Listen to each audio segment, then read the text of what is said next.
Voltamos à rádio. O Com a Faca Bem Afiada, em parceria com a RLX Rádio Lisboa, transmite todos os sábados, a partir das 18 horas, o comentário dos assuntos da semana. Com a Faca Bem Afiada. Ora, muito boa tarde, sejam bem-vindos a mais um Faca Afiada versão RLX, Rádio Lisboa.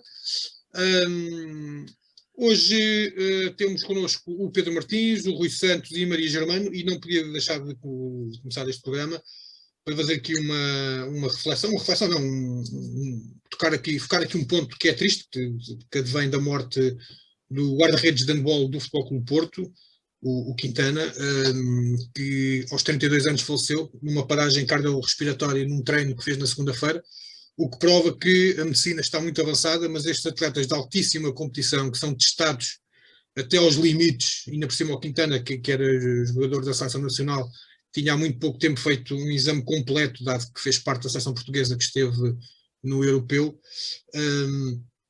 e pronto, e há coisas que a medicina ainda não controla e não consegue ver, e não consegue detectar a tempo, e esta morte precoce é claramente de lamentar, e ficam aqui os nossos sinceros sentimentos, tanto à sua família como ao Futebol Clube Porto, que era o clube onde jogava o Quintana. Passando isso, vamos então aos nossos temas. Vamos começar hoje pela recandidatura do António Guterres a secretário-geral das Nações Unidas, recandidatura que foi apresentada pelo António Costa, que formalizou-a, dizendo que este era um momento de esperança para o conjunto da humanidade, e relativamente ao candidato António Guterres, referiu ainda que António Guterres serviu de uma forma exemplar às Nações Unidas.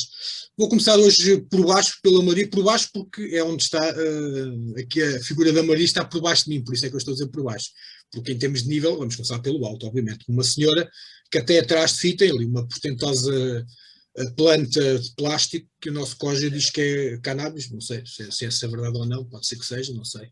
Depois a Maria há de um dia explicar essa questão da planta. Maria, esta recandidatura do Guterres, achas mesmo que é um movimento de esperança para o conjunto da humanidade? Olá, muito boa tarde aos nossos ouvintes da RLX, cumprimentar o Pedro, o Rui e o David, que ainda não os tinha visto hoje. A recandidatura do Guterres já era mais ou menos esperada, portanto ele já é o presidente das Nações Unidas, secretário-geral das Nações Unidas em título, portanto, e era esperada, era uma recandidatura esperada. Se a esperança para a humanidade, eu espero bem que seja, porque já é uma das bandeiras que ele já trazia também por trás do outro mandato, que era das alterações climáticas, que é urgente resolver e que é urgente começarmos a pegar nisto mesmo pela frente, e com certeza que irá continuar a trabalhar nessa área, e esperemos que ele consiga e levar as coisas a bom porto. Muito bem, Pedro, também achas que isto é um movimento um momento de esperança, assim aqui, um momento de esperança para o conjunto da humanidade, ou achas que esta recandidatura do Guterres deve-se ao facto de ele também não ter levantado muitas ondas e por isso mesmo não ter desagradado às grandes potências que normalmente não gostam muito de secretários gerais da ONU que façam assim, que levantem muita poeira? Bom, antes de mais nada, boa tarde a todos. Boa tarde aos membros do painel e a todos aqueles que nos ouvem na RLX. Antes de mais, eu acho que para Portugal é muito prestigiante. Já foi prestigiante o primeiro mandato, ao termos alguém, um cidadão nacional, como secretário-geral das Nações Unidas, e obviamente esta recandidatura é igualmente prestigiante para o nosso país. Mas é tão prestigiante como sempre é de sublinhar, e é motivo de grande orgulho, a termos portugueses em altos cargos internacionais, como o Durão Barroso, como o Freitas do Amaral, como a Elisa Ferreira, que é atualmente comissário, ou como o engenheiro Carlos Moedas, de quem vamos falar hoje também, ou noutros âmbitos, o Horta Osório na banca, como vários gestores de grandes multinacionais internacionais, como cientistas, ou até termos o melhor jogador do mundo, quer em futebol, quer em futsal. Eu acho que é sempre prestigiante. Eu, portanto, vejo a questão da recandidatura do António Guterres já com algum histórico, porque ele já tem um mandato. E, portanto, o que nos permite fazer aqui uma pequena avaliação ou uma pequena análise daquilo que foi feito. E garantidamente eu, na minha opinião, esperava bastante mais deste primeiro mandato que vai terminar do engenheiro António Guterres, até muito por aquilo que, quando se iniciou o mandato, o engenheiro se propôs, que era muito, ou que era acima de tudo, iniciar o processo de reforma das Nações Unidas, que é um processo de reforma que se fala há muitos e muitos anos, muito antes da entrada do engenheiro António Guterres, e que ela teima por não ser feita. E, portanto, mesmo esta questão que a Maria Germano falou, que deve ser um foco, e porventura o principal foco que nós vamos ter que ter daqui para a frente, assim a reforma das Nações Unidas, quer ao nível do funcionamento e das representações no Conselho de Segurança, na forma como funcionam as agências especializadas, a força que as Nações Unidas têm no contexto internacional e na gestão internacional entre os países. Se isso tivesse sido já feito, ou se fosse um processo que já tivesse mais avançado, porventura a questão do combate às alterações climáticas, as Nações Unidas teriam uma influência muito maior, muito mais forte, para ter uma palavra mais decisiva a dizer quer neste contexto, quer num conjunto de temas globais e de problemas globais, que os países individualmente já não conseguem dar resposta e que nós esperamos sempre que seja, entre aspas, aquele governo do mundo,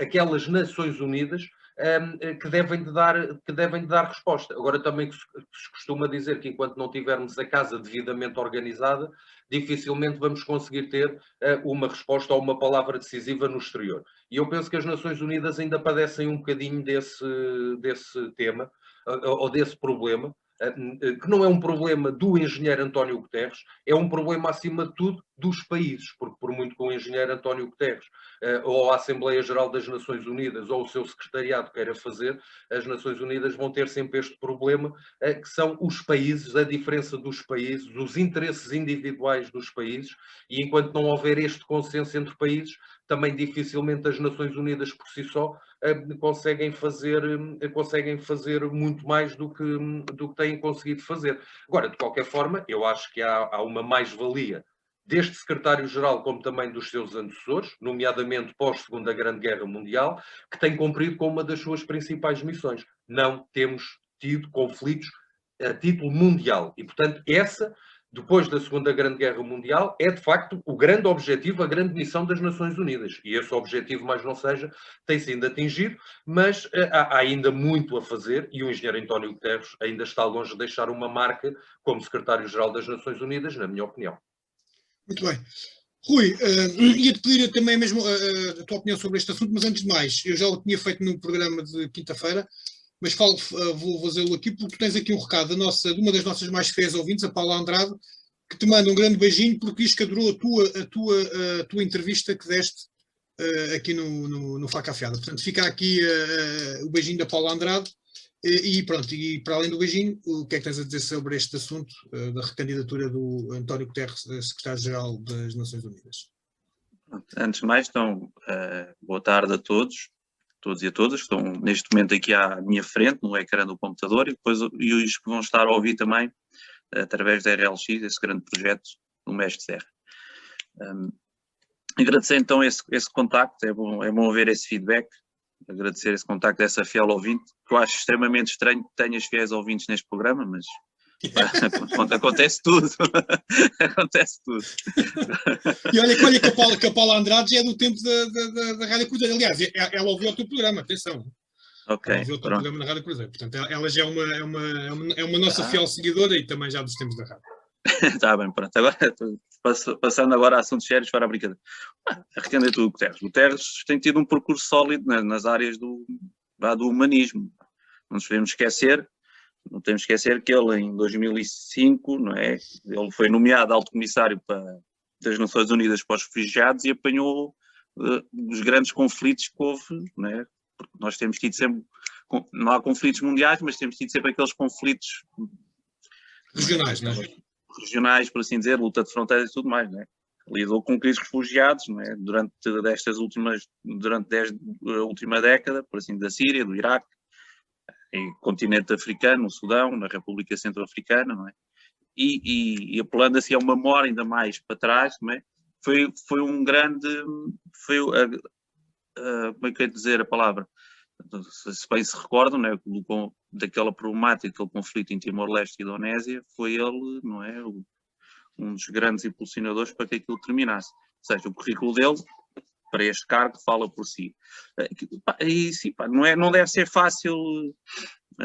Isto tem que ser aquele tipo de consciência de política ali com muitas pinçazinhas, um trabalho de formiguinha. Exatamente, é aquilo que eu estava a dizer. As grandes potências não gostam que se levante muitas poeiras. Portanto, ele tem que sempre andar ali em jogos de bastidores para que aquilo não descambelhar tudo.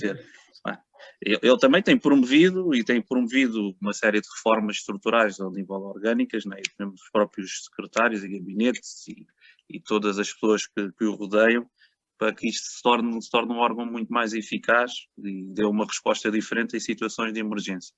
Não é? Agora, o nível de trabalho de futuro, a grande Agenda 2030, que já começou em 2015, que é aquilo que abrange, vão ser abrangidos 17 objetivos, entre um deles as tais alterações climáticas que agora estamos todos a acordar um bocadinho para isso, porque se vê que, afinal de contas, é algo que nos influencia muito mais do que aquilo que nós pensamos, não é? E é uma luta que tem que ser travada, porque as alterações climáticas, não é? Temos que pensar, é os mares, é a terra, é a poluição, é o ar que nós respiramos, a qualidade da nossa comida, vai influenciar de sobremaneira a nossa própria humanidade. Aliás, a própria existência da humanidade está dependente disso, não é? Exatamente, não é? Infelizmente é algo que estamos a acordar relativamente há pouco tempo e temos que travar essa batalha para que se queiramos continuarmos aqui nós, temos que travar essa batalha já, não é esperar, tem que ser já. Muito bem. Ainda sobre este tema, ia-vos pedir mais uma ronda muito breve, para depois podermos passar ao primeiro, que era o seguinte: e acham que o António Guterres vai ser pacificamente reeleito, Maria?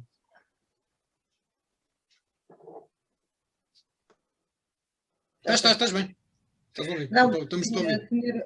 Pronto, tinha o microfone no mute.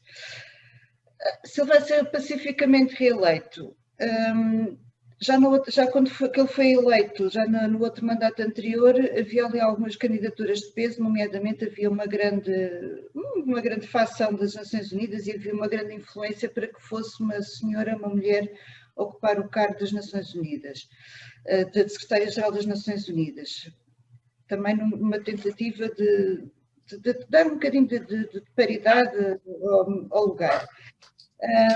Vamos ver como é que vai ser. Portanto, à partida, sinceramente, não vejo assim grandes impedimentos que ele seja reeleito, até porque eu acho que ele fez um bom trabalho, muito embora, porque é como tu dizes, tem que ser um trabalhinho com pinças, porque é um trabalho, tem que ser um excelente negociador, tem que ser um excelente diplomata, portanto, o cargo de diplomata puro é aquele, porque para se fazer alguma coisa tem que se conseguir pôr de acordo países com formas de estar e com regimes tão completamente dispares, portanto, e tem que haver aqui muitas cedências e muitos compromissos, e ele mais ou menos conseguiu fazer isso. Agora vamos ver como é que vai ser, quem é que vão ser também os outros candidatos, e tentar perceber qual é a força que os países que apoiam os outros candidatos também poderão ter no sentido da sua própria eleição.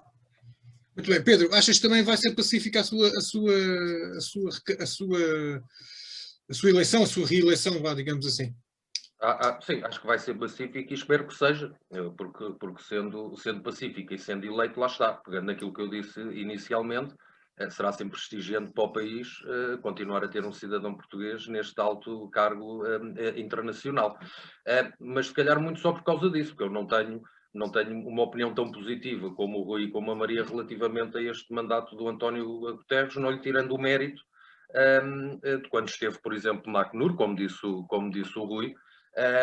Mas lá está, durante este mandato houve uma série de questões globais para as quais são precisas respostas globais e eu não me cinjo a ter um secretário das Nações Unidas, nenhumas Nações Unidas, que trata questões globais por pinças, por muita sensibilidade que sejam necessárias. Aliás, eu acho que o grande problema das Nações Unidas passa exatamente por aí, invariavelmente andar a gerir sensibilidades, e quando se gera sensibilidades, normalmente ganha a sensibilidade dos países mais fortes, quando as respostas basicamente devem ser dadas aos países mais desfavorecidos, e essas muitas vezes não estão a ser dadas. Mas sim, vai ser eleito de forma pacífica, porque acho que alguma conturbação que houve foi na sua primeira eleição, penso que não será agora na reeleição. Muito bem, ou como diria um comentador da nossa praça, as Nações Unidas viram um grupo de nações desunidas e não tão unidas. Rui, também achas que vai ser pacífica esta reeleição? Eu espero que seja, não é? Afinal de contas estamos a falar de um órgão que é o porta-voz de todos e todas, não é? Que mexe com os interesses de todos e todas, e especialmente, e como o Pedro disse bem, tem que ser a voz dos mais fracos e vulneráveis. E daí não se pode... Não é? Também compreendo que não seja fácil querer obter o apoio de certos países e cortar diretamente com eles. Aqueles países mais industrializados e tudo mais, se não quiserem cumprir metas e acordos a nível de poluição, né? São situações... Eu acredito que não seja uma coisa muito fácil de gerir. Não é? Tem que ser pessoas muito diplomáticas, tem que ter ali... e isso o Guterres nesse campo, temos que dar valor, não é? É uma pessoa que já anda nisto, nesta vida há décadas, não é? Mais do que se calhar muitos de nós juntos. Não é? Sim, senhora. Primeiro-Ministro da Assembleia da República, não é? Ele não é novo neste campo. Sabe manobrar nos bastidores, não é? Fazer contas é que não é o forte dele.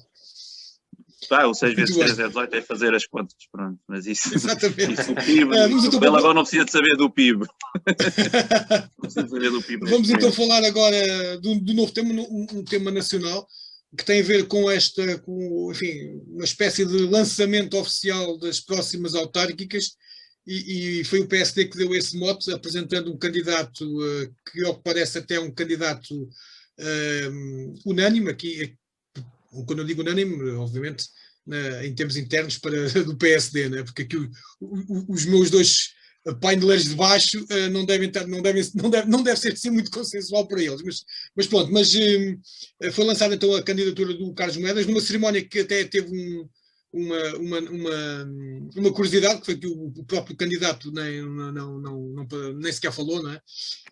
Enfim, e agora ia começar, o Pedro Martins caiu, não sei se ele me está a ouvir. Estás a ouvir, Pedro? Estou a ouvir, então não tenho a imagem, okay. Mas estou já a tratar disso. Ok, muito bem. Porque ia começar por ti, até porque tu és um destacadíssimo militante do PSD aqui em Odivelas, e ia-te perguntar, obviamente faz todo o sentido começar por ti, e te perguntar o que é que tu achaste deste anúncio da candidatura do Carlos Moedas à presidência da Câmara Municipal de Lisboa, numa altura em que as hostes do PSD estavam um bocadinho a ficar assim chateadas com este processo todo, e ao que parece esta candidatura traz não só um nome forte, como também uma espécie de pacificação interna do partido. Achas que o Rui Rio conseguiu matar vários coelhos numa cajadada só? Olha, antes de mais, acho que há aqui coisas mais importantes até do que esses intentos do presidente do PSD. Eu acho que a minha primeira conclusão, quando com alguma surpresa foi lançado o nome do engenheiro Carlos Moedas, é o facto de, numa época onde cada vez mais nós vemos os grandes quadros nacionais a fugir, quer para o privado, quer para o exterior, termos alguém com a qualidade e com o mérito e com o currículo do engenheiro Carlos Moedas a fazer o sentido inverso. Portanto, o engenheiro Carlos Moedas é um alto quadro um alto quadro internacional que se disponibiliza a vir fazer este serviço público no nosso país, numa candidatura autárquica. E, portanto, eu acho que isto é algo que se deve de sublinhar, e quando muitas vezes os partidos, todos eles, andam à procura dos seus melhores quadros para fazer ou para assumir este sentido de missão, e muitas vezes dizem que não, eis que pelo menos numa segunda fase o engenheiro Carlos Moedas disse que sim, porque também consta que numa primeira fase terá mostrado alguma indisponibilidade. Eu acho que é consensual para todos que o engenheiro Carlos Moedas tem um bom currículo, quer a nível académico, quer a nível profissional. É uma pessoa também serena e calma do ponto de vista pessoal, portanto não se conhece assim grandes confusões, nem grandes problemas na sua vida pessoal. Foi ao nível do PSD, a primeira figura que conseguiu eleger à Assembleia da República um deputado pelo distrito de Beja, pronto, o que também do ponto de vista político é relevante. Como sabemos, foi secretário de Estado adjunto do primeiro-ministro no governo de Pedro Passos Coelho e comissário europeu numa área também de futuro interessante ao nível da investigação, da inovação e da ciência. Portanto, eu acho que, acima de tudo, com esta candidatura ganhamos todos. Ganhamos todos, quer os do PSD, quer os dos outros partidos, quer de facto todos, porque sempre ganhamos todos quando temos candidatos de qualidade a apresentar projetos que ainda não ouvimos, mas que desejamos que sejam eles também de qualidade, ainda por cima para a capital do país. Agora, é uma candidatura surpresa, não é? Não se esperava que viesse, até porque o senhor tinha dito que não estaria disponível, falavam-se até em outros nomes que poderiam eventualmente ser candidatos, e portanto é uma candidatura que eu acho que acabou por surpreender todos. E é uma candidatura forte. Pelo currículo e pela qualidade que o engenheiro Carlos Moedas apresenta, e é uma candidatura que eu acho que podemos esperar uma visão diferente para a cidade e para a cidade de Odivelas.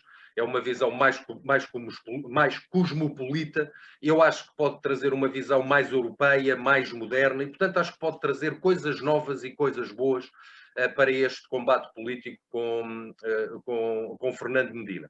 Agora, também vamos ser claros, como o David falou, a apresentação de candidatura teve aqui uma característica diferente, porque é um candidato que é apresentado, mas do candidato ainda não ouvimos nada. Portanto, o candidato pode ser extraordinário, pode trazer todos os méritos do mundo, mas falta ouvir, porque acima de tudo falta o projeto, faltam as ideias, e lá está, por muito que eu espero que traga uma visão diferente para a cidade de Lisboa, e a cidade de Lisboa efetivamente precisa de uma visão diferente, mas temos que a ouvir e temos que perceber se de facto se o engenheiro Carlos Moedas vai trazer essa visão diferente para Lisboa.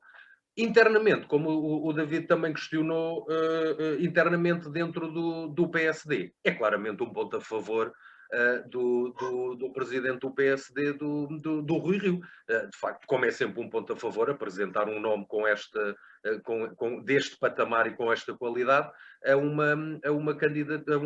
uma candidatura autárquica para a capital. E, portanto, se compararmos esta candidatura com a anterior candidatura do PSD há 4 anos, vemos que há aqui um diferencial estamos a falar de figuras em patamares completamente diferentes, e eu diria, sem desprimor para a candidata de há 4 anos, mas passamos do 8 para o 80, e tudo isto vem nesta altura em que todos os concelhos, todas as estruturas começam a preparar os seus processos autárquicos, vem de facto dar aqui uma motivação extra, não só ao PSD, não só em Lisboa e aos militantes de Lisboa, como por esse país fora, como eu acredito também aos outros países, aos outros partidos, que tendo um candidato tão forte, também vão acabar por tocar ali um sininho e, espera lá que se calhar também vamos, como se costuma dizer, dar aqui ao canelo, porque isto vai ser uma luta não só interessante, como uma luta bastante renhida. Portanto, estou com muita expectativa desta candidatura, e estou de facto muito expectante de ouvir o engenheiro Carlos Moedas falar sobre as suas ideias, sobre as propostas e o projeto político que traz para a cidade de Lisboa. Muito bem. Rui, tu não és do PSD, és um autarca eleito, independente, eleito nas listas do Bloco de Esquerda, mas de qualquer maneira esta apresentação também não deves ter ficado imune a esta situação, até porque, gostando tudo de política, tudo o que acontece à tua volta, e isto é mesmo aqui à nossa volta, até porque, para além de ser a capital do país, é um concelho vizinho aqui do nosso Odivelas. O que é que tu achaste desta candidatura, deste anúncio, e quais são as tuas expectativas para a luta autárquica em Lisboa, com um candidato forte que o PSD apresenta? Então, pronto. Sincero, fiquei um bocado surpreendido, acho que realmente não era assim uma pessoa que se estivesse à espera que fosse o candidato a Lisboa, não é? Até tanto que ele tem estado um pouco afastado, como estava o Pedro a dizer, e bem, tem estado um pouco afastado das lides, tanto partidárias como também a nível nacional. Assim, o Carlos Moedas também tem sendo franco, e apelando aqui a uma memória também não muito recente, Carlos Moedas há de ser sempre uma figura que está associada à Troika, não é?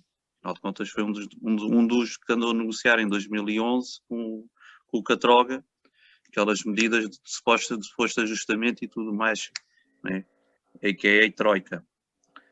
Tem uma vida muito ligada à banca, começa o seu currículo pela banca, está ligado ao Deutsche Bank, ao Goldman Sachs, ele próprio criou uma empresa de investimentos. Mas isso não lhe retira, ou pode não lhe ter que retirar agora qualquer credibilidade como candidato, atenção, é isso que eu estou a querer dizer. Mas acho que vai ficar sempre ligado e vai ser por aí que muita da candidatura da esquerda vai pegar. Isso que eu ia dizer, isso também deve ser uma das coisas que os partidos, nomeadamente PS, o PCP, o Bloco, enfim, todos os restantes partidos vão pegar nele, né? que é um dos representantes, entre aspas, da Troika. Isso vão pegar aí muito sinceramente. Ele agora também faz parte do Conselho de Administração da Gulbenkian, agora nos últimos tempos, mas sim, ele realmente ele foi o primeiro a ser eleito pelo Círculo de Beja, não é? Ele é filho de um comunista, atenção. Verdade. É filho de um comunista super conhecido em Beja, filho de um comunista. Alentejano de Gema, do Celeiro de Portugal, como se chamava antigamente, e conseguiu ser eleito por um círculo que há anos não elegeu ninguém. Né? E ele chega, ele realmente, não tenho dúvidas que seja uma pessoa super competente. O currículo dele fala por si, ele já tem doutoramentos pós-honoris causa, tem uma série de coisas, não é, que vai conseguindo ao longo do tempo. Não duvido do seu currículo, mas não acredito, e agora muito sinceramente, né, até agora acho que só temos conhecido, o Medina vai se recandidatar novamente e não se consegue, acho que ainda não se sabe mais ninguém para concorrer à Câmara de Lisboa. Mas não acredito também, Rui, também achas que, tal como o Pedro disse, o facto do PSD apresentar uma figura de peso, pelo menos mediática, portanto, mediática, o Carlos Moedas é de certeza, independentemente de se concordar ou não, de se achar que ele tem ou não tem um bom ou mau currículo, se colaborou naqui ou com outro, independentemente disso, ele é uma pessoa mediática e, portanto, é uma pessoa conhecida. Achas que isso também vai fazer com que as outras forças políticas, para além do Partido Socialista, que vai, de certeza absoluta, né, vai apresentar um Medina, achas que isso vai também obrigar a que, por exemplo, o Bloco de Esquerda vai ter de apresentar um candidato também ele mediático ou pelo menos conhecido, a CDU é a mesma coisa? O CDS, a princípio, vai na coligação com o PSD. O CDS vai concorrer em coligação com o PSD, que isso já está... E ao que parece também a Iniciativa Liberal também é uma das hipóteses. Portanto, vai haver aqui uma geringonça de direita para tentar eleger o Carlos Moedas. Muito bom, sim, pronto. Mas pronto, a coligação do CDS, isso era quase previsível de acontecer, que é o que acontece na maioria das câmaras, né? Que é o que possivelmente também vai acontecer aqui em Odivelas, que já aconteceu em 2017, aconteceu para trás, e possivelmente irá acontecer também agora em 2021, em Odivelas. Agora isso faz parte, não é? Ainda agora a esta hora está a concorrer, por exemplo, a Conferência Autárquica a nível do Bloco de Esquerda para decidir exatamente com que linhas vamos fazer, não é? Se o Bloco vai apoiar o adiamento das eleições, se vamos de cabeça de fazer as eleições na data que está prevista e esgrimar agora aqui as linhas com que vamos cozer, com que o Bloco de Esquerda se vai cozer, não é? Mas deverá ser a aposta de muitos, não é? São candidatos de peso e fortes. Continuando na aposta do vereador que o Bloco tem na Câmara neste momento, ele tem estado a fazer um bom trabalho, sem dúvida alguma, nas áreas que lhe compete, tem estado a fazer um bom trabalho, tem tido um feedback positivo nisso. Agora, pronto, e sobre o Moedas, acho que muita da luta, da campanha que vai-se fazer vai ser lembrá-lo dos anos negros de 2011. Achas que vai ser uma campanha um bocadinho fora de Lisboa e um bocadinho mais virada para o passado do Carlos Moedas? Porque infelizmente, olha, se formos a ver bem, infelizmente o que é que acontece aqui em Odivelas quando se começa a falar de eleições? O que é que se vai buscar do passado do Hugo Martins? Vamos saber, é o quê?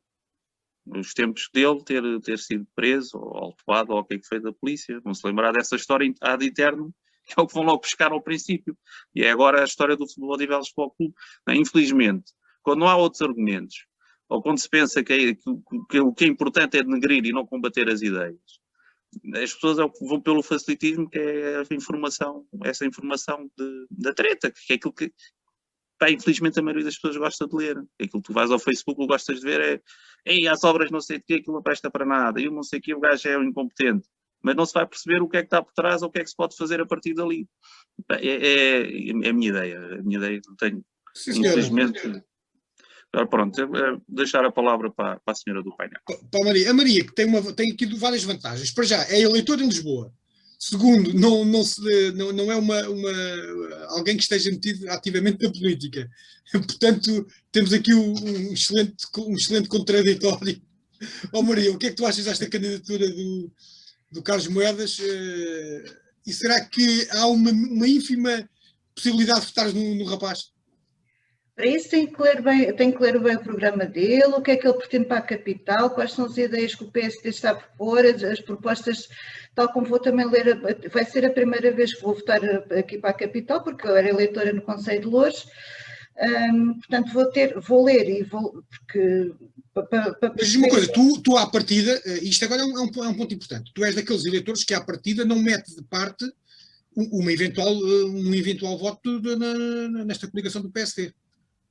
Nem neste nem noutro qualquer, porque acho que as autárquicas têm um espírito diferente das outras eleições, porque se vota em projetos específicos para os concelhos, para as autarquias, seja na CDU, seja no Bloco de Esquerda, seja no PS, seja no PSD, seja em que partido for, eu estou expectante pelo projeto que se vai apresentar e daí vou ler atentamente e vou tentar perceber exatamente o que é que se vai acontecer. Fosse com o Carlos Moedas, fosse com o senhor Zé Manel, não interessa. Portanto, interessa-me a mim quem é que lá está, qual é o historial dele em termos de práticos, não é? Porque o perfil que se exige para um autarca não é o mesmo que se exige para um secretário de Estado. Portanto, tem que ser uma pessoa que esteja muito mais próxima das pessoas, que queira trabalhar, que queira fazer uma gestão mais pragmática e mais no terreno do que estar a negociar com a União Europeia de uma troika, seja lá o que for, independentemente disso. Pronto, estou expectante. Eu, como eleitora, estou expectante e, obviamente, vou ter que me informar sobre os vários projetos que se vão apresentar às candidaturas. Agora, a candidatura do Carlos Moedas levantou-me logo aqui outra questão, que é: o PSD está a atacar em toda a força no projeto autárquico pela sua sobrevivência, não é bem sobrevivência política, mas pronto, também estou a exagerar um bocadinho, desculpem-me lá, isto ainda é muito cedo, 11h30, mas é o tudo ou nada do Rui Rio. Não do PSD, mas é o tudo ou nada do Rui Rio. Está a jogar em força e também já me apercebi que há várias movimentações, porque leio as notícias dos jornais, várias movimentações, há algumas fações que já estão a tentar, ou pelo menos com que o Passos Coelho volte a recandidatar-se num próximo Congresso Nacional, e o Rui Rio está a jogar aqui a sobrevivência política dele em termos de liderança a nível do PSD, portanto, nitidamente. Portanto, e ele é uma pessoa com experiência autárquica, portanto, à partida, eu acho que o senhor há de saber o que está a fazer quando está a escolher um determinado candidato para uma autarquia, seja para Lisboa, para Porto, para Coimbra, seja para Freixo de Espada à Cinta, ou pelo menos quando há uma proposta, e não sei como é que isso é feito a nível das conselheiras, porque lá está, estou completamente afastada da política, mas pronto, mas penso que ele está aqui mesmo a jogar aqui uma cartada séria para tentar, para continuar na liderança do PSD. Senhora, Pedro, querias aí falar mais qualquer coisinha sobre este tema? Força. Olha, mas liga o microfone, que eu não estou a ouvir. Queria sim, olha, não era para contrapor o Rui, mas eu, ao contrário do Cacho Rui, eu até Deus queira que venham levantar essa questão da troika na altura do engenheiro Carlos Moedas, até porque nos dá sempre a oportunidade de dizer que contribuímos para tirar o país da bancarrota e, portanto, isso não é negativo, e no final daquele processo todo, a candidatura do PSD depois até acabou por ganhar as eleições. Portanto, eu continuo a achar que não foi algo de negativo. O que tem é a esquerda sempre e a todo momento, quando quer dizer alguma coisa, reporta-se ao passado. Mas nós não temos vergonha desse passado, nem do sentido de missão que tivemos em salvar o país da bancarrota, em que essa tal esquerda, nomeadamente o Partido Socialista, nos tinha deixado. Agora concordo em pleno com a Maria. Com a Maria Germano. De facto, o Dr. Rui Rio está a tentar salvar a pele. E esta escolha de um candidato muito ligado a Pedro Passos Coelho é, de facto, paradigmático disso mesmo. Mas também ainda bem que assim é.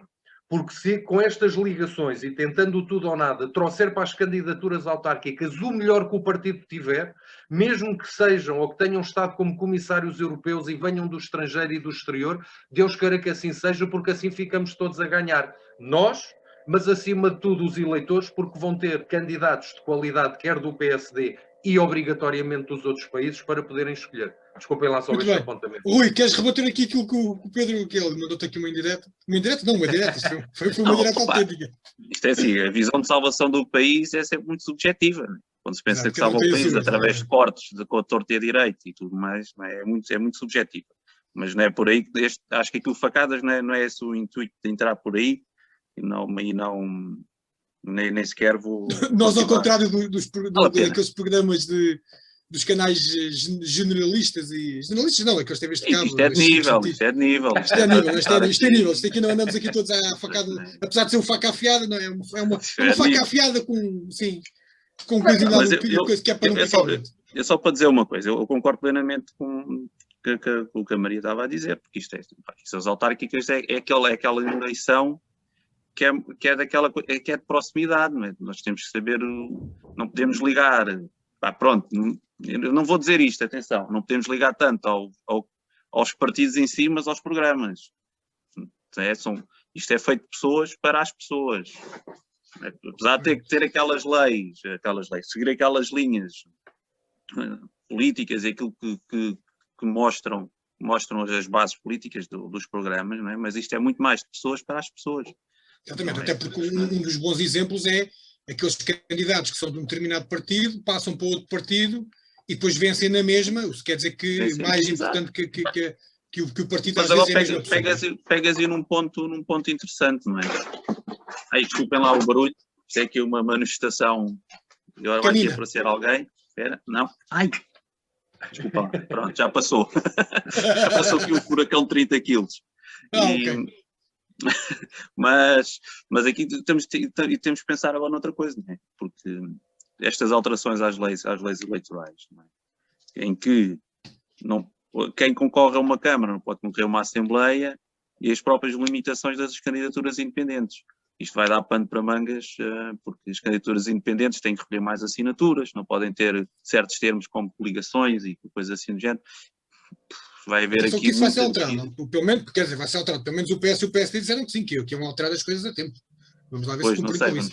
Vamos ver. Aqui a notícia que eu estava a ler é que eles votaram a favor destas alterações, atenção. Aliás, foi o PS e o PSD que o PS e o PSD votaram a favor destas alterações. Portanto, agora terem de ser eles a assumir acho que estas autárquicas, ainda antes de começarem, vai dar muito pano para mangas, mas é esperar e ver, ainda falta conhecer bastante candidatos, não é? Até agora temos Lisboa, Setúbal e pouco mais do que isso, porque está tudo muito mais expectante para saber datas e como é que as coisas vão acontecer do que andar neste momento à procura de candidatos, porque isso normalmente já está definido e bem definido ainda antes destas eleições acontecerem.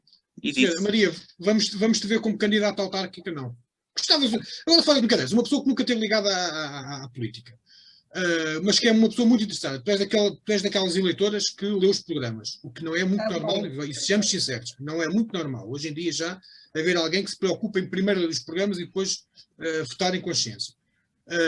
Tu alguma vez vieste numa equipa, seja independente, seja de um partido, seja de um movimento, para umas eleições autárquicas, para uma junta de freguesia, por exemplo? Dependia do projeto, isso aí dependia do projeto, porque claro que se fosse um projeto que eu achasse que ia trazer grandes benefícios para aquela população, pois se eu pudesse, e obviamente que só me teria se eu tivesse ali um bom contributo que eu pudesse contribuir para o projeto, pois isso aí obviamente não dizia que não, claro.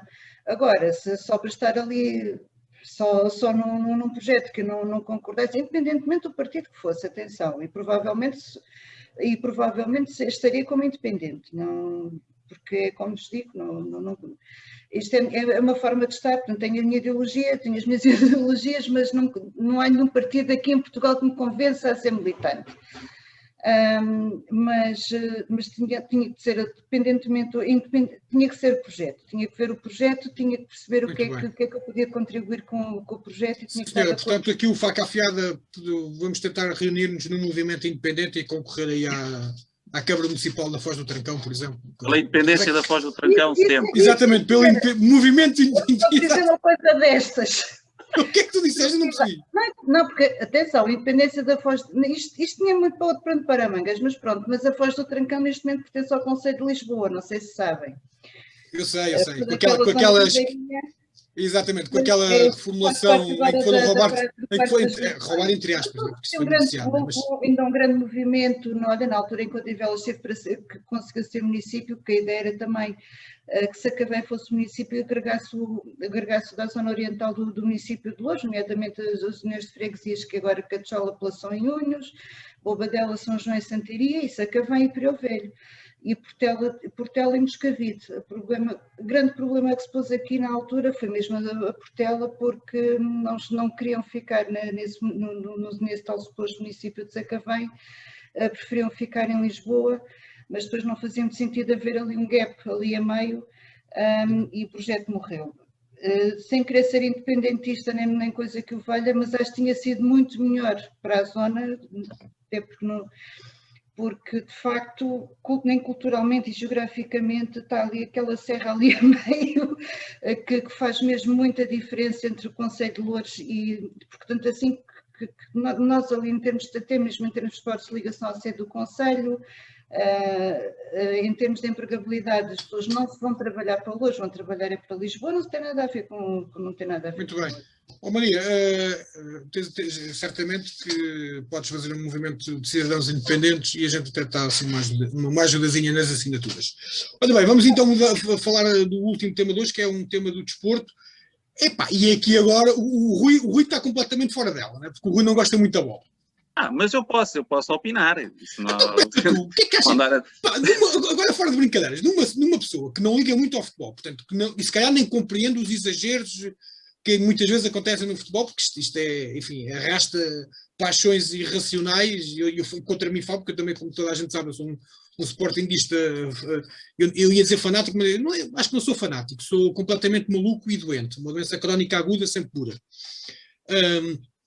O que é que tu achas desta coisa toda à volta do Jorge Jesus, desta crise do Benfica, que já provocou buzinões? Bem, justiça seja feita, vale mais fazer buzinões do que invadir academias. Portanto, acho que aqui os adeptos do Benfica até deram uma grande lição de civismo ao se limitarem a fazer buzinões dentro dos carros, e até num contexto de pandemia, acho que até é uma excelente forma de protestar. Mas eles depois foram todos notificados, não foram? Aquilo depois foi tudo apanhado ali, acho que li uma notícia que aquilo depois a PSP andou a notificá-los que não deviam lá estar, uma coisa assim do género. Eu acho que foi só as pessoas que estavam na rua, porque acho que os dos carros acho que não lhes aconteceu nada. Não sei, também não sei, tenho que verificar essa notícia. Olha, mas o que é que isto diz? Diz alguma coisa, uma pessoa que não gosta de bola e que se calhar não compreende estas paixões? Eu vou ser o mais sincero possível. Eu não gosto de futebol, exatamente por causa desses extremismos e desse fanatismo. Não consigo compreender como é que alguém... isto agora levando assim aquela coisa, né? O Benfica perdeu, pumba, porrada na mulher, né? Aquilo que uma pessoa dizia assim na brincadeira. Eu não sei quem perdeu, pumba, porrada na... Chega a casa, bate nos filhos. Isto assim, levando assim uma coisa a ser muito, muito para o ar. Mas eu vou ser sincero, eu nunca gostei de futebol, nem quando era pequeno. Não sabia jogar futebol, ainda hoje não sei. Não sei mesmo. Mas tu explicaste o prejuízo que deste aos teus pais em termos de dom. Exatamente. Eu não sei. Pronto, deve ser algum trauma de infância, mais um, e não consigo perceber. Eu na altura eu não tinha computador e tinha um amigo meu que tinha aqueles ZX Spectrums, dizia assim, tu só jogas comigo se queres dizer que és do Sporting. Eu disse, eu quero ir jogar computador, quero lá saber do futebol. Sim, eu sou do Sporting desde pequenino. Pronto, e assim fica aquela simpatia do Sporting. Mas deixei de ligar ao futebol, e vou-te dizer quando. A partir do momento que o Balakov saiu do Sporting. Vê lá tu. Porquê? Eu vou-te explicar muito sinceramente porquê. Porque isto é um desporto que se devia dar primazia à formação, e agora chamem-me o que quiserem, e ao campeonato nacional devia ser jogadores nacionais, não sei, não consigo perceber essa maluquice de ir buscar estrangeiros altos valores lá não sei aonde, depois chegam aqui, são grandes flops, e não se percebe, pronto. Mas isto sou eu que não percebo nada de futebol, atenção, isto é a minha opinião pura e singela. Agora o Jorge Jesus. Não creio que o Jorge Jesus alguma vez tivesse sido assim um grande treinador. Criou-se aquele mito à volta dele, não é? O Jesus do Benfica foi lá para o Brasil, depois voltou para o Sporting, fez o que fez, agora está no Benfica outra vez. Pá. E pronto, se calhar a culpa é do Covid, como ele diz, nunca se sabe. Portanto, sério, não é? Porque aquilo realmente teve 10 ou 11 jogadores. Isto agora são conversas que pôs no trabalho, não sei se é verdade, se não. Teve não sei quantos jogadores infectados. Ele próprio teve infectado. A equipa técnica também não sei quantos infectados. Bem, se calhar realmente a culpa até pode ter sido o Covid, não sei. Bem, Muito não sei, bem. sinceramente. Maria, tu és uma fervorosa, aliás, somos todos, pelos vistos, o Rui não é um fervoroso adepto, mas é um adepto mais ou menos, não é?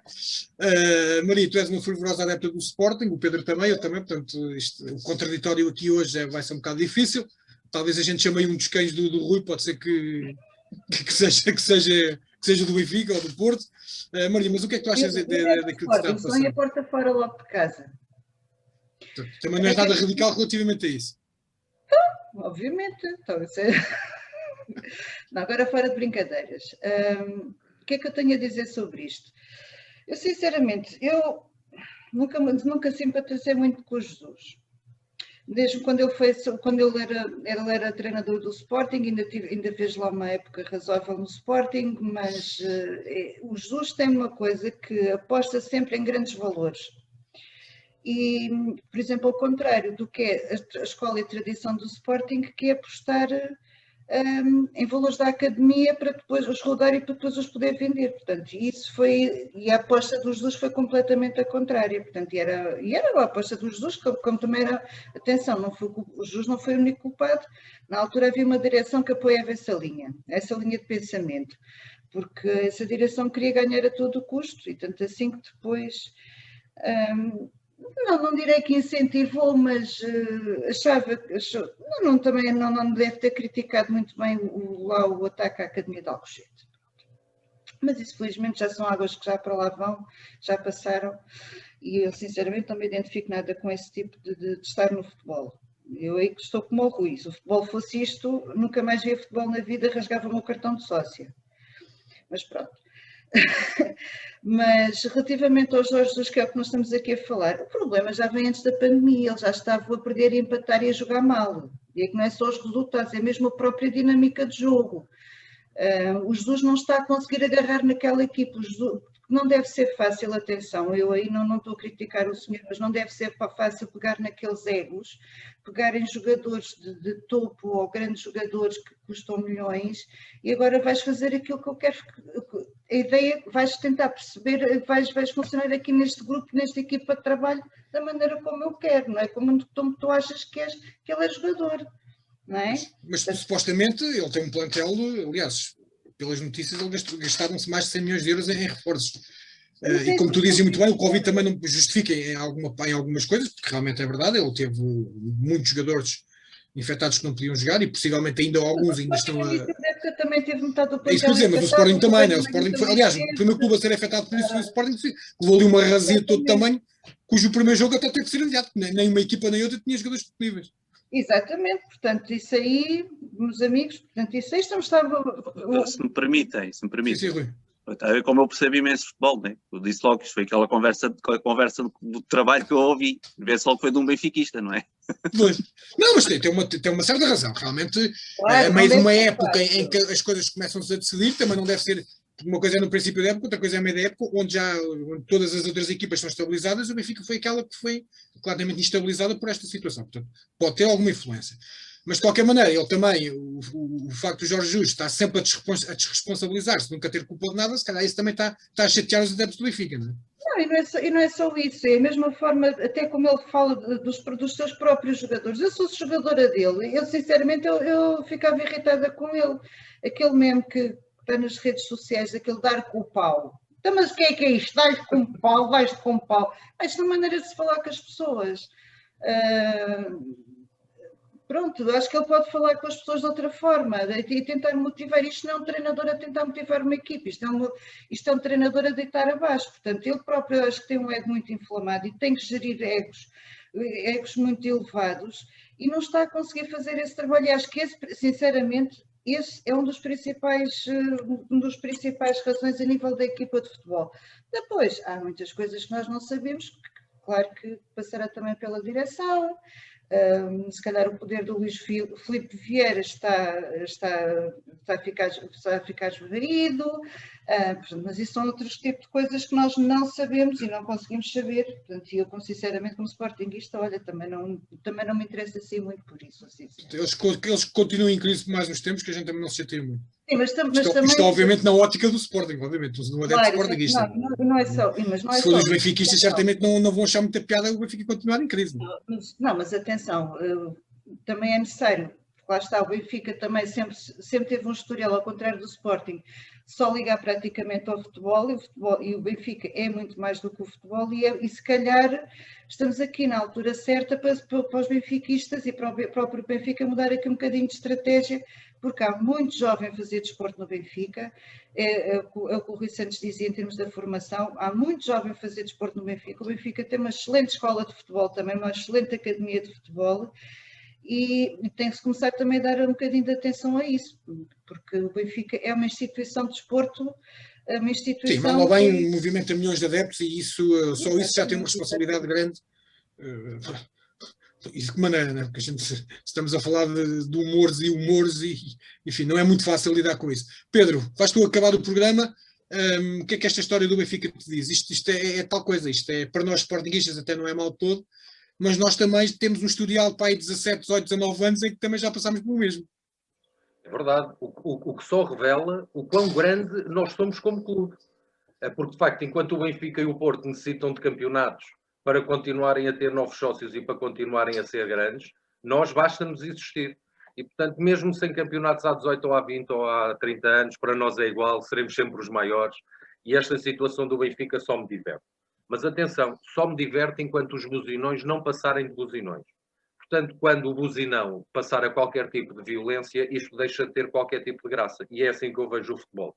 Eu costumo dizer que eu sou adepto, gosto de ver um bom jogo de bola ou um mau jogo de bola, desde que o Sporting seja interveniente, mas no final ganhe. E, portanto, é esta a minha postura em relação ao desporto rei e ao futebol. Sou sportinguista, mas nesta situação eu faço aqui duas distinções entre aquilo que é Jorge Jesus e aquilo que é o Benfica. Porque o Jorge Jesus é aquilo que a gente sempre conheceu. Fanfarrão, ele é sempre o maior, e depois às vezes, e agora perdoem-me aqui a comparação, parece um bocadinho às vezes o governo. Quando as coisas correm mal, nunca assume culpas. A culpa é do Pedro Passos Coelho ou do Covid ou de outra coisa qualquer, que é o que o Jorge Jesus está a fazer. Portanto, a culpa agora é do Covid, é de falta de carinho, é de tudo e mais alguma coisa, menos da constituição das equipas, das formações técnicas que põe em campo, dos jogadores que eram para vir e que não eram, e ele próprio nunca tem responsabilidade nenhuma. Não é? Portanto, eu de técnica e do 4-3-3 e do 3 não sei o quê não percebo nada, mas vou ouvindo. E parece-me que há ali também muitos problemas que vêm das próprias opções que o Jorge Jesus toma. E já não sei se foi o Rui ou a Maria, foi o Rui que falou há pouco, e eu nisso concordo com ele e acho que sem querer ficou no problema, no cerne do problema do Benfica e naquilo que os sócios do Benfica hoje colocam o acento tónico, que é na formação. Porque nas últimas eleições, o presidente que ganhou esqueceu completamente a formação, quando a formação era a paixão e a estratégia do Benfica anteriormente a esta eleição. E que estava a dar milhões ao Benfica, milhões. Como está, David, como vai dar agora ao Sporting? O plantel do Sporting, criado com miúdos, está bem que também ganhou, e ganhar no futebol é sempre bom. Mas aquilo, a valorização do plantel subiu, que foi uma coisa bruta mesmo, uma coisa inexplicável. Que era o que aconteceu durante muito tempo ao Benfica. Depois, nesta última candidatura, com um único objetivo, ganhar. E não era ganhar desportivamente na minha ótica. Eu ainda fiz algum acompanhamento das eleições do Benfica e ali o importante para o Luís Filipe Vieira era ganhar. Mas não era ganhar para vir a ser campeão, era ganhar. Seja lá por que motivos fossem, que eu nem sequer vou entrar nisso. Mas hoje também ser presidente de um clube de futebol branqueia muita coisa. É uma coisa simpática para quem lá está. E, portanto, ali o objetivo era claramente ganhar. E ganhar a qualquer custo. Era ganhar com o Cavani que vinha e não vinha, era ganhar com o Jorge Jesus que efetivamente veio, era ganhar com um saco de 100 milhões de euros que depois foi gasto numa equipa e os sócios perguntam agora, bom, 100 milhões de euros não são 30 ou 40 mil. Então temos adversários nossos que gastaram muito menos e que têm melhores resultados desportivos. A gente quer o retorno desses 100 milhões, mas não quer o retorno financeiro, quer o retorno em golos, quer o retorno dentro do campo. E esse retorno não está a surgir. E, portanto, não estando a surgir, dá-se esta confusão toda, não é? Em torno do Benfica e pela falta de resultados, porque a ideia era esta equipa jogar o triplo da anterior, ser campeão europeia, e quase que ainda ia ganhar, mesmo não participando, ainda ia ganhar a Taça dos Libertadores, porque o Jorge Jesus prometeu tudo. E depois prometeu tudo da forma como a gente sabe, com aquela fanfarronice, e que agora tem que vir a dizer take it easy. Pois, porque agora já não há aquela, já não dá para, porque os golos não estão a entrar, né? Um tal de Darwin, que era um segundo Cavani, quase um Messi, aquilo coitadinho, aquilo está a ver, culpa de quê? Do Covid. Ele jogou bem antes do Covid, mas depois do Covid, não. Mas o Sporting também teve Covid. E o Porto também. E as outras equipas também.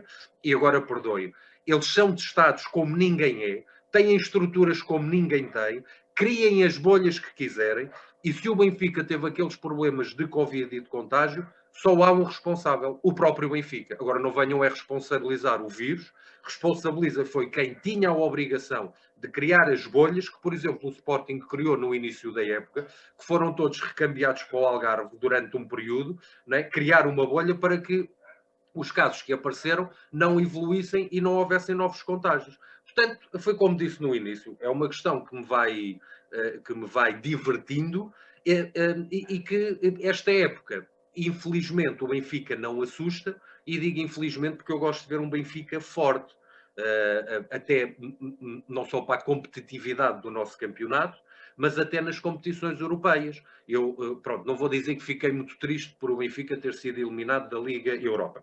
Não fiquei muito triste. E pelo Benfica nem fiquei nada triste mesmo, é-me igual. Mas fiquei triste porque a ter continuado eram mais pontos que valorizam o país no contexto europeu. Exatamente. E de facto é importante. E acaba por beneficiar todos os clubes portugueses, porque entre ter um bom ranking e não ter, é menos uma ou duas equipas que vão... Olha, David, mas quero só terminar com uma reflexão. Ainda continuamos a estar mal como país quando as pessoas se movimentam para fazer um buzinão em torno de um clube de futebol e não se movimentam da mesma forma para outras situações e outros problemas que nos assolam e que nós muitas vezes não temos a mesma pertinência crítica e de expressão pública como temos relativamente ao futebol. Sim, senhora.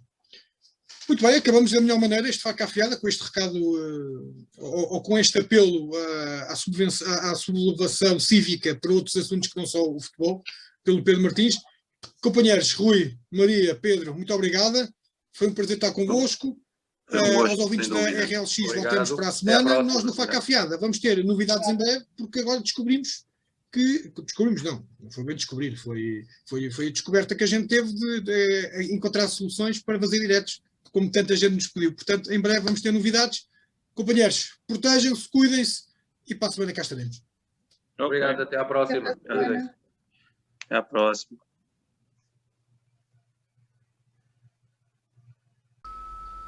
Voltamos à rádio.